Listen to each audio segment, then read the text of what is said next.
So Patricio Pitbull recently did an interview and expressed interest in fighting Jose Aldo, one of if not the greatest featherweights of all time. Obviously, Patricio Pitbull is looked at as the greatest Bellator fighter of all time.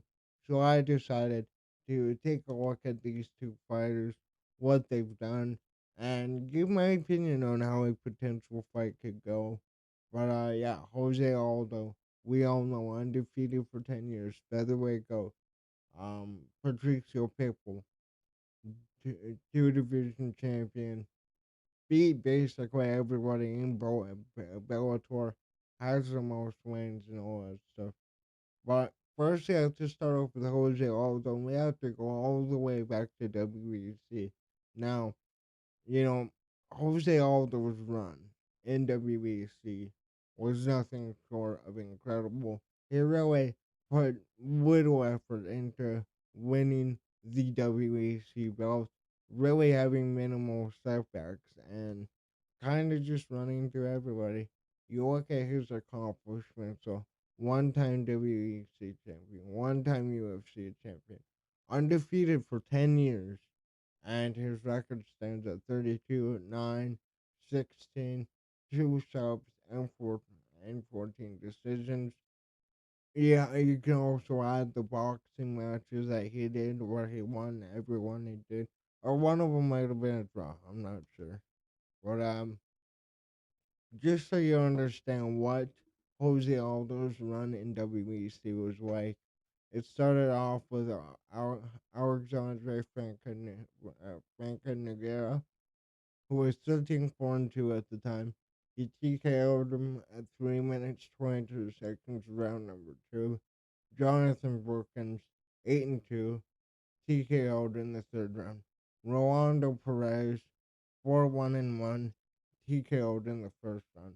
Chris Mickle, 26 12 and 2, TKO'd in the first round. Cub Swanson, a legend of the UFC, TKO'd 8 seconds, round number 1. Mike Ram, who was the champion, TKO'd 1 minute 20 seconds, round 2. Uriah Faber, 22 and 3, unanimous decision.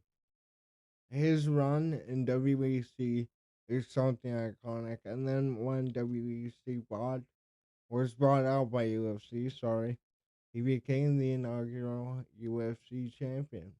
And from there, he only continued on, beating Mark Hominick in his first UFC title defense, beating Kenny Florian, TKOing Chad Mendes, giving him his first loss.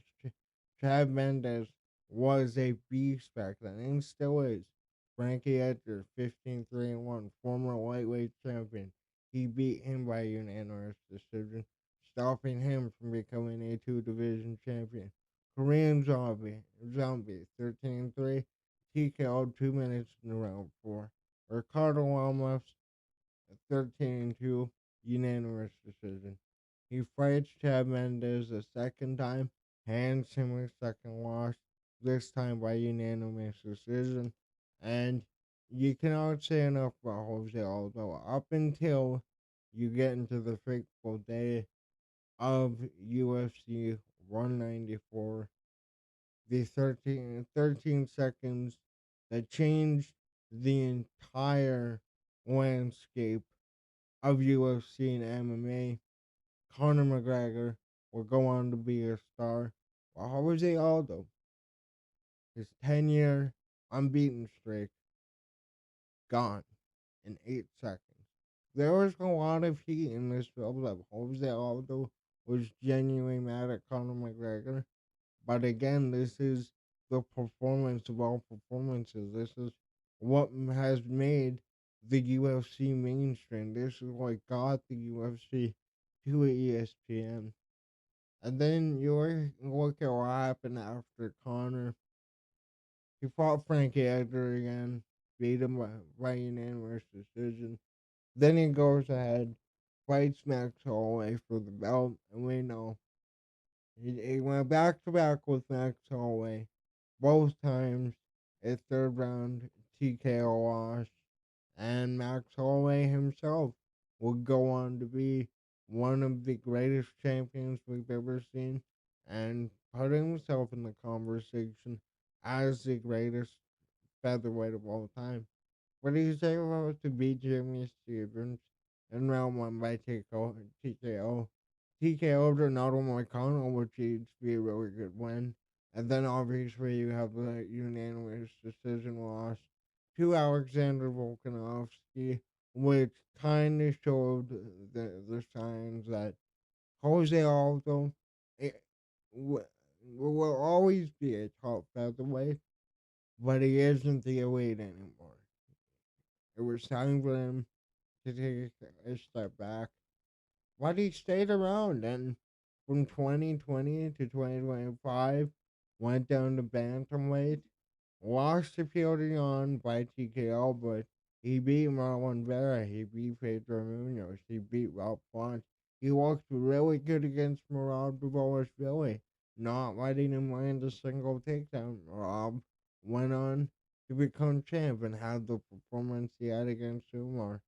Esteban, um, when we get to the boxing here, um, he fought Emmanuel Zambrano, beat him by unanimous decision. He boxed Jeremy Stevens, was a majority draw. Espandola beat him by unanimous decision. And if you haven't watched these boxing matches, Jose Aldo looked fucking incredible in these. Comes back into the UFC again, a Hall of Famer, inducted into the Hall of Fame, proved his legacy. Comes back against Jonathan Martinez, beats him at UFC 301 by unanimous decision. Then you get to the Mario Batista fight. If I don't fucking complain about that fucking fight enough, it genuinely pissed me off. It genuinely pissed me off. And the biggest part behind that entire thing was Mario Batista at the press conference. I'm gonna put on the greatest performance you're ever gonna see against Jose Aldo. And then you absolutely disrespect my holding him against the cage for 3 rounds. Um, I would say Aldo should have won that fight, but now we know Amin Zahabi is fighting Jose Aldo at UFC 315. Amin Zahabi on a five win streak. But you know what I've been saying with Jose Aldo? He came back in 2020 and you really didn't give him any of the big fights. You didn't. You gave him Jan. Never mind. You gave him Jan, but you know we wanted Henry versus Jose Aldo. We wanted Dominic Cruz versus Jose Aldo. Legacy fights against former champions that would be really good additions to his record. Um, but he's still going today. And then we move over to Patricio Pitbull, who recently has come over to the UFC at 37. He has the greatest legacy at Bellator. And unlike Jose Aldo, his path is a little different. His accomplishments: 3 time Bellator featherweight champion, 1 time Bellator lightweight champion, most wins in Bellator, most finishes in Bellator. And you look at his record: 36-7, 12 KOs, 12 subs, 12 decisions, very even. Um, but you look at when he first started in Bellator in 2010. Knocked out William Romero in his debut with a heel hook. Beat Reese Wilson by unanimous decision. My bad. Lost to Joe Warren by split decision. TKO Georgie Karkan. TKO'd Reese Wilson once again. Well, beat him again, but this time by TKO, and beat Daniel Strauss for the title. in 2011, but he would lose that, um, and would end up losing to Pat Curran in 2013.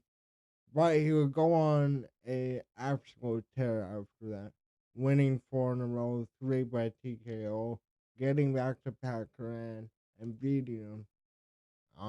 And with Patricio Pitbull, when you look at his fight, he is dangerous everywhere. His striking is dangerous. His hooks are really mean, and he is a submission threat. Jose Aldo is a submission threat too. He is a black belt, but Patricio Pitbull has shown that he is very well rounded, and when you look at him inside the cage, he knows how to control the cage, how to find that range, and he's been able to knock out some of the best in in Bellator, now in the UFC, knocking out Michael Chandler. He would get back to the title, obviously, and then you know would have a really dominant performance, winning this belt. And once he won this belt, he changed the way Bellator was looked at. Bellator, for the most part, was looked at as where UFC fighters went when they couldn't make it in the UFC, and that is what Bellator was slash is. Um, but Patricio Pitbull stayed there, beat Daniel Strauss by rear naked choke, beat Daniel Weishel by TKO, lost to Daniel Strauss in the rematch in November, but he'd get the belt back and he would eventually win the lightweight belt, becoming one of the one of the few double champs in MMA history and becoming the face of Bellator. And that's really what set him apart. He would lose to AJ McKee by knockout, but in the rematch he came back and he demolished AJ McKee. It was a brutal fight. That's one. Those are two of my favorite. What would you call them? Like that. That was my favorite two fights between two fighters, and Patricio Pitbull showed that he is legitimately one of the most talented fighter Bellator has ever seen. So to summarize a lot, he never had a long reign with a title like Aldo did with 10 title defenses in a row and all that. But he did win those titles. He was able to avenge most of his losses, which you have to give credit for. That's why many people believe GSP is the greatest of all timers. Even though he has two wins, he avenged both those losses. And he was loyal to Bellator. I think that if he would have come into the UFC a few years ago, maybe we would have seen this matchup earlier. Maybe he could be a featherweight champion right now. Um, but life works how it works. It's business. You know, I'm not gonna knock him for being loyal to the company that built his name. But then when you get down to who wins, when I look at this fight and I break it down, I feel like Patricio Pitbull is a danger to Jose Aldo. It's a danger to anybody at featherweight. Jose Aldo obviously is no longer at featherweight. He's been fighting at bantamweight, but I absolutely think he can make it back up there. Um, you know, I see this being a, it's still a really good fight. I think it'd be pretty back and forth. The striking advantage, I think Patricio would probably have the power, but the overall skill of Jose Aldo, even at 38, shows he is legitimately one of the best MMA fighters of all time, and it's not in Patricio Pitbull's control. UFC is a tougher competition. It is the it's the NHL of MMA. It's the NFL of MMA. Whatever you want to make it, it is the best on best. And ultimately, I see Jose Aldo winning. I think it would probably go 5 rounds. It would be a fun war, but I just see Jose Aldo being able to manipulate a lot of the things that other fighters have manipulated against Patricio Pitbull. I think he can keep him at range, and if it goes to the ground, again, Jose Aldo is that black belt, and even though he doesn't have many submissions, he does really well on the ground. But I could see Jose Aldo either getting a late TKO, or I would say I would say decision, pretty close one. But if they do this fight, it's most likely going to be 3 rounds.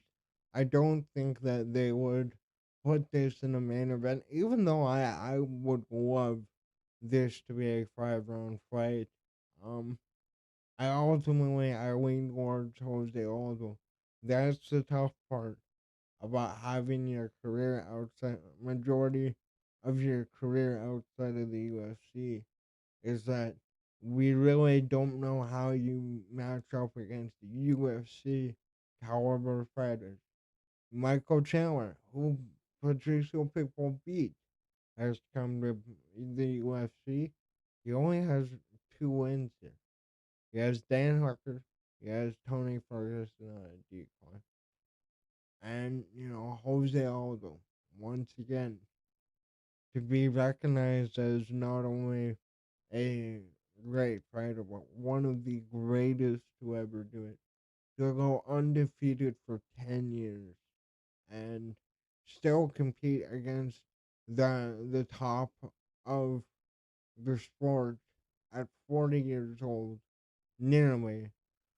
I I don't see Patricio Pitbull winning. Again, anything is possible, but in my eyes, it's a win for Jose Aldo. Well, let me know in the comments down below. What do you think about this matchup? Who do you think would win in this fight? And is this something you would like to see that maybe potentially in 2025 or late 2026? We're only going to have these fighters around for so much longer. I would much rather they make this fight than book, I don't know, Jose Aldo versus Mario Batista too. I would fucking hate that fight actually. Don't fucking book that fight ever again. But let me know what you think down below. Thanks for watching. Like, comment, all that stuff. Later.